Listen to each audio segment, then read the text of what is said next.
Hi guys, welcome back to Cooking with Kat. Today we're gonna make a delicious chicken parmesan. It's a classic Italian dish that you'll see in most Italian restaurants. What's up with the wooden spoon today? And it's gonna be so delicious. We're gonna accompany it with a side of spaghetti. This is a two-step process. I'm gonna walk you first through the ingredients of the making of the sauce, of the marinara sauce, and then I'm gonna walk you through the chicken later. So the first thing that you're gonna need is olive oil. You're going to need crushed tomatoes. When I use a canned product, I make sure that there's no like weird, ingredients in there. It's really just vine ripened tomatoes. That's all there is to it, nothing else. So if you're using, canned, if you're not using fresh crushed tomatoes, then you want to make sure that it's a good quality one, even if you have to splurge a little bit. So right here on the dried herbs, I have dried oregano, dried thyme, red crushed pepper or pepper flakes, however you want to refer to it.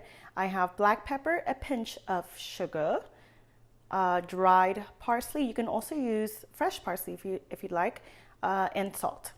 Over here I chopped a yellow or brown onion, in quite small pieces, and then I sliced, better said, a few garlic cloves, also fresh. And then right here, I just love the aroma of fresh basil. I have fresh basil that you're gonna put at the end of your sauce. So right now I have a pan that's heating up in medium heat. We're gonna go ahead and bring all of our ingredients and assemble the sauce together. Alrighty guys, so once your pan is heating up, you're going to add a few tablespoons of olive oil. Okay, that should be good. And then once that, gets a little hot, you're going to add your onions. And be on the lookout because you don't want to brown your onions. You just want them to kind of sweat, if that makes sense. So pretty sure. Oh, there you go. That sizzle. Yes. Oops. Okay. And then you're just going to make sure you don't have the heat on medium high because then, it's going to brown. You want it to be like medium low. Okay. And then just saute your onions until, for a few minutes until they become they sweat a little bit. What I do, I usually add a pinch of salt just to release that moisture. Okay, and then wait a few minutes until they're about, just a bit slightly golden, and then continue to stir. And when that's about done, we're going to go ahead and add our garlic. Alrighty guys, so our onions are slightly golden and softened, and then when that happens, I'm going to add the garlic. The reason why I didn't add the garlic and the onion at the same time is because if your garlic burns, and I'm just going to add it for a few seconds. If your garlic burns, then you're going to have to toss the whole thing away because burnt garlic, it becomes tarry and no good whatsoever. So I'm just going to leave this for a few more seconds and make sure that you have your crushed tomatoes, handy. I'm gonna add it stir it in for about, I would say 15 seconds, or that. Like I mentioned earlier, you can definitely use fresh tomatoes, but hey, you know what? If you can get the help and you can use the help, that'll be awesome. Okay, it smells wonderful. I love garlic and onion sauteing, olive oil. Amazing. So what I'm going to do is grab my crushed tomatoes. Okay. And this is all in like medium low heat. I'm going to add a few more because I'm going to serve this with spaghetti, and you can also reserve this sauce for whatever you can do later on, whether it is the next day or reserve it just for a few days. So here it goes. Beautiful. And I'm going to bring it up to medium. I'm going to add my seasoning. So I have all the seasonings that I mentioned. I'm just going to toss that in there. So beautiful. Okay, and the pinch of salt is to balance, the saltiness off, which is really used when you're doing marinara sauce. So stir all of this goodness in together. And like I mentioned earlier, when you're going to add your basil, when your sauce is about all finished. Okay, so what I'm gonna do, and the secret to an amazing sauce is the following. If you don't have much time, it's okay, but if you can do an hour to slow cook it, it's gonna be amazing and you're not gonna regret it. So I'm gonna do it for about 45-30 minutes.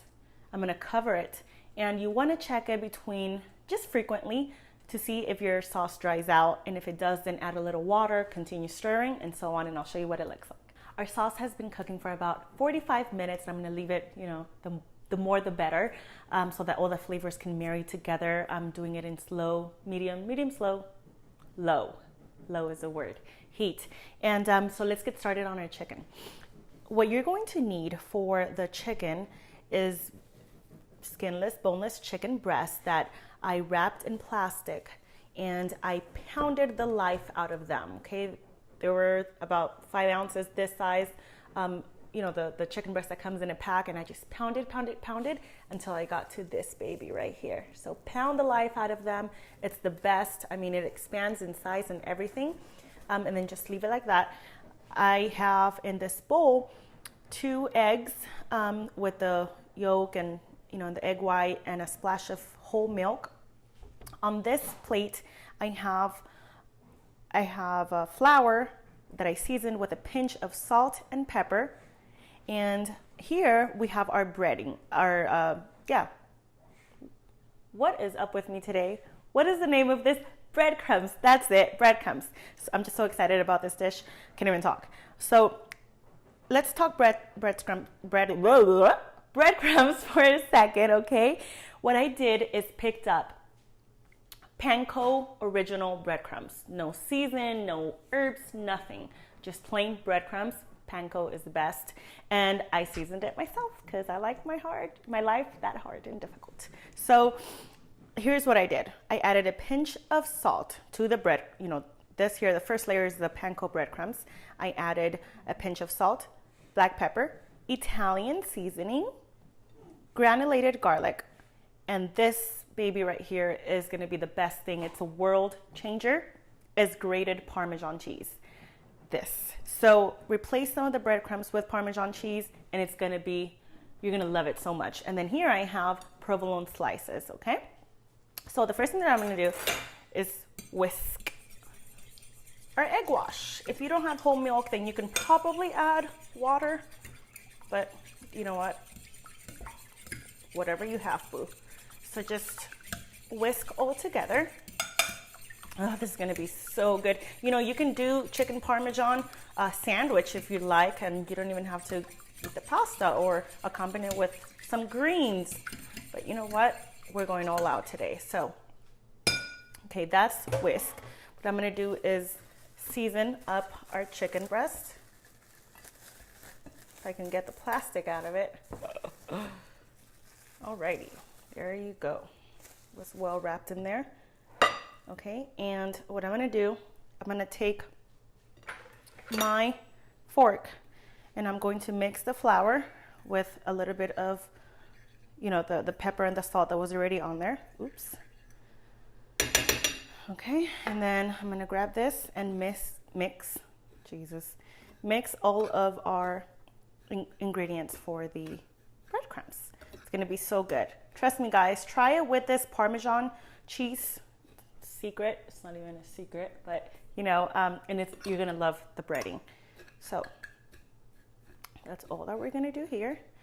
And you're going to sprinkle a bit of salt and pepper on both sides of the chicken breast, and then I'll show you the next step. So I just sprinkled a pinch of salt and pepper on both sides of the chicken breast, and the first dipping that you're gonna do is with the flour. Okay, so just dredge it in flour, both sides, and shake off the excess flour, just like so. Make sure both sides are well covered.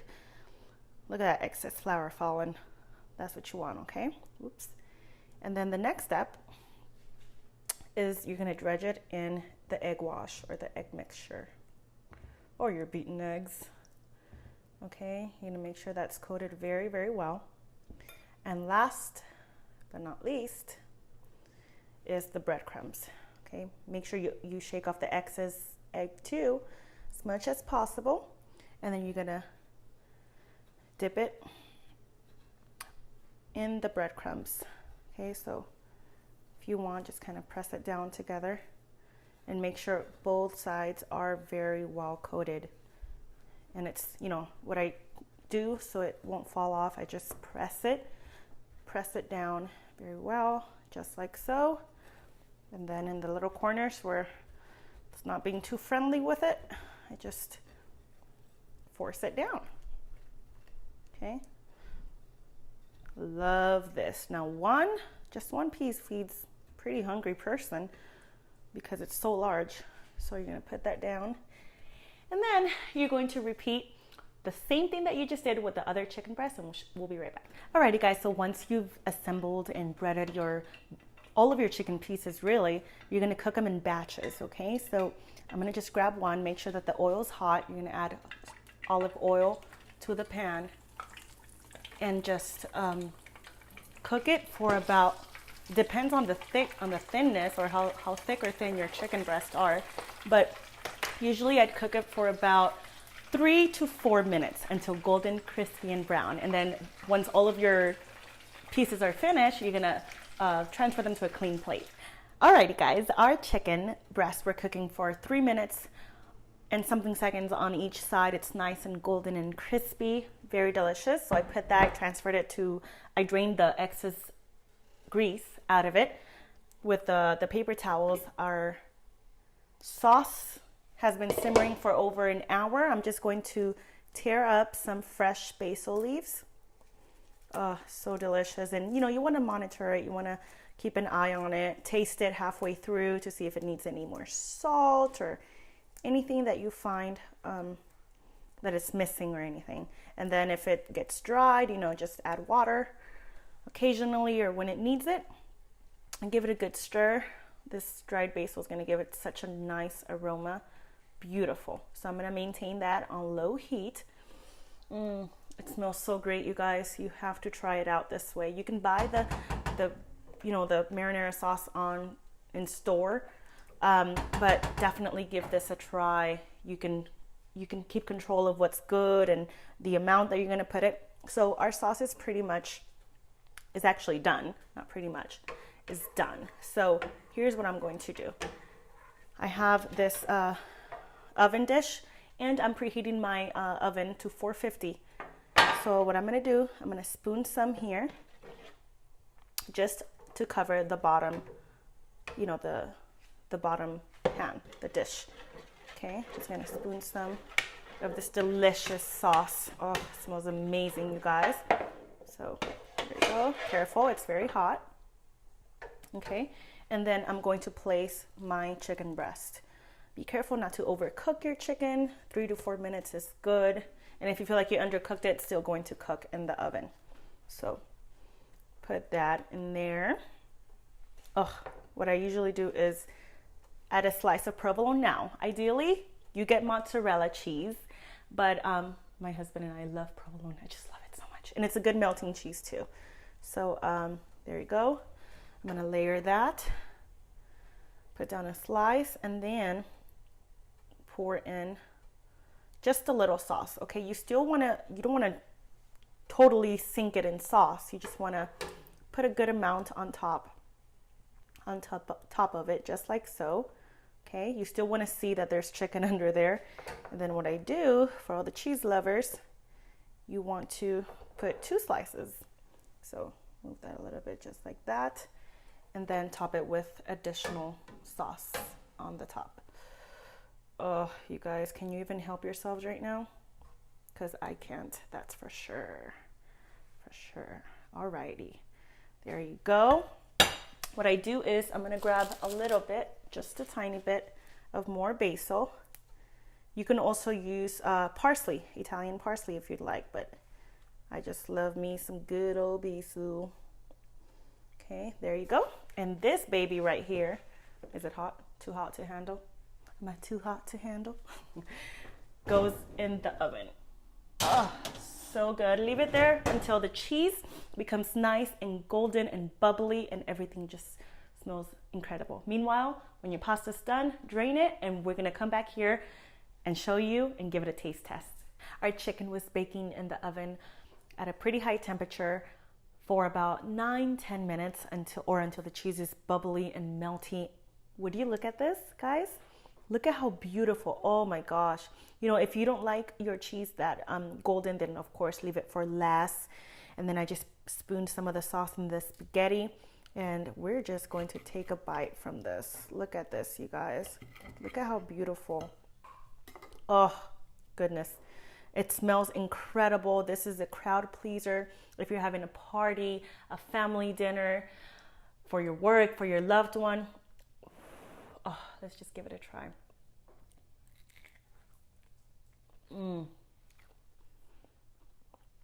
Give me a second to soak in all that flavor. Oh, you guys, this is a dream come true. It can be your dream that you make true. I don't even know what I'm saying anymore, but you know what? This is beautiful, easy. Prep your stuff ahead of time, and you can easily get this done during a busy weekday or weekend special. You guys, thank you so much for watching. And as always, I'll see you guys next time, and I'll leave some information regarding this recipe on the description box below. Bye-bye. God bless.